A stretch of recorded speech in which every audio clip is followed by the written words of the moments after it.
Developing news, what used to be Hurricane Irma is falling apart as it moves north of Georgia and into Tennessee and Kentucky, but the death toll is rising. At least 4 people died in South Carolina, 2 others in Georgia, and in Florida, the death toll has just been updated to at least 12.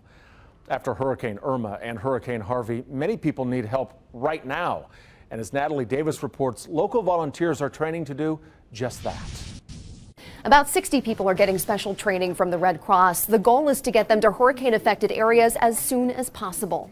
All these people spent the day learning and equipping themselves to help the people who have lost everything. The need is huge. This is the largest humanitarian effort that our organization has ever undertaken. Volunteers we spoke to said they were horrified by the images they saw coming out of Florida and Texas and inspired to step in. My gosh, there are thousands of people still needing help and still needing our attention in Houston and areas south of Houston. Ken Rosenauer left today for Texas. He'll volunteer with the Red Cross Public Affairs Office for 2 weeks. Those sitting in the classroom today will follow soon after. If all things work out well, some of these people could be on a plane in the next couple of days. Felt like my heart shattered.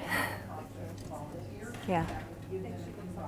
It's been really hard. Sarah Cadle lived on St. Thomas, one of the U.S. Virgin Islands, for 5 years. She desperately wants to help her friends and loved ones who are struggling to rebuild. They're afraid they're going to be forgotten, and it's important to me that I stand up as an individual and I do what I can to go down there and help and spread awareness and remind people that you might like to vacation there, but please remember that these are people that live there and they can't evacuate and they've lost everything.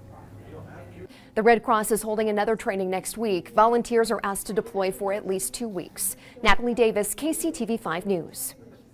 You know, and on top of all the tragedy that the people from Hurricane Harvey have been affected with, so many people are still without power. And that's just one more thing that they have to put up with and overcome.